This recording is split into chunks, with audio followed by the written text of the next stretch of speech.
Okay, so those in the gray, touching the gray, black and white, what have you. I'm in my car again. So what I wanted to talk about on this clip or episode is routine. Routine about pertaining to doctor's appointments. I just came back from one, so my eyes are really dilated. And it wasn't a routine eye appointment. So, I got a crap load of testing done. So what I want to talk about is, when you're in this kind of stage, when you're in the gray and you're still undiagnosed, you're going to go through a lot of testing. And in the beginning, I didn't really understand about how much of a toll, emotional toll or psychological toll / like stressful state that you're going to be in with these doctor's appointments before and after.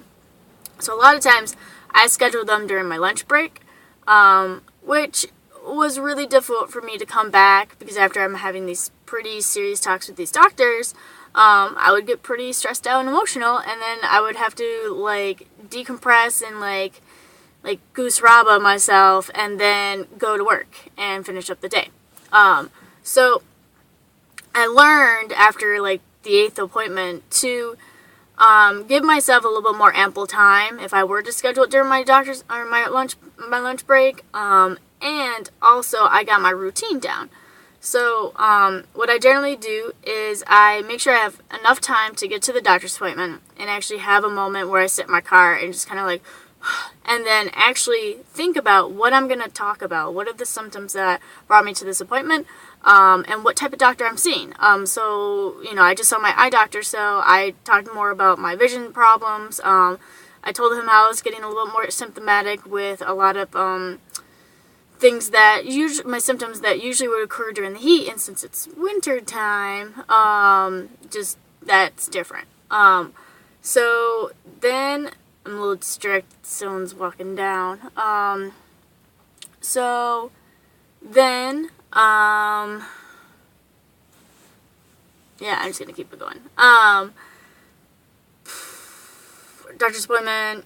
So then I'll go to the doctor's appointment, and then, on my way back, though, what I would generally do, especially if I'm going back to work after these doctor's appointments, I get it down to where I would treat myself. Even though I'm pretty much in debt because of the medical bills I have, I would splurge a little bit on treating myself afterwards, because it's some serious crap that you're going to be listening to and discussing with these medical providers about the symptoms that you're experiencing and how there's really nothing they can really do for you, and or if you're on drugs and it's making it worse, and vice versa, and da da da.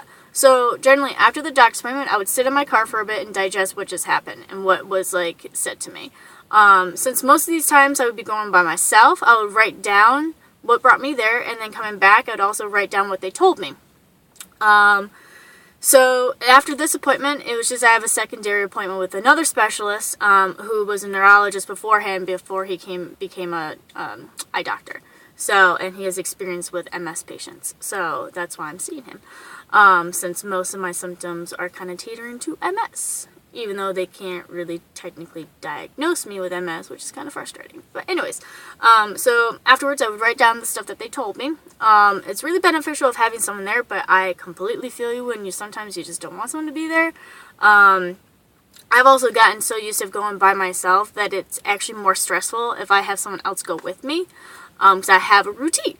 So then after I write down the stuff, then I treat myself to Dunkin' Donuts. I get a coffee and a donut, and then I drive to a parking lot, and I sit in that parking lot and eat that donut and drink.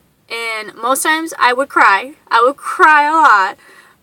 And then just kind of listen to the radio and take a little break. Generally it would be between 10 to 15 minutes that I would just kind of sit there and whatnot. And then I would get myself A-OK to go, and then I would go back to work. And definitely, that has worked in the past. Since today, my doctor's appointment was an hour before I had to leave for work. I don't have to go back to work. I mean, technically I could, but I'm not going to. My work has actually been really appreciative and, really freaking awesome about my doctor's appointments. So I don't really have to use so much PTO, which is great. And this doctor's appointment, I did nothing really new testing. I did this testing where they tested the strength of my nerve optics, and then they took photos. That was a new one. Photos of the veins in blood vessels in my eyes. And there really wasn't too scary this time around. Slight differences in some stuff. But my secondary appointment I have is with the eye doctor specialist, which will be interesting. And yeah, but when you're gonna have multiple doctor's appointments, I highly recommend having a routine. And definitely if you're gonna have a really big time doctor's appointment, you may want to bring someone. I brought someone the last time to my big heavy duty MS neurologist appointment, follow-up, conclusionary kind of thing. And it was great to have that secondary person because they brought up a lot of symptoms that I had no idea that I was experiencing or contributing to or what have you, and offered really great insight to that doctor's appointment. But yet again, I also would stress that if you don't want someone to be there, you don't have to have someone there. I completely feel 10 times less stressed out and less worried, and just honestly, dealing with another person is freaking stressful on top of everything else that's going to be discussed. So I am all about going to doctor's appointments by myself unless it's serious.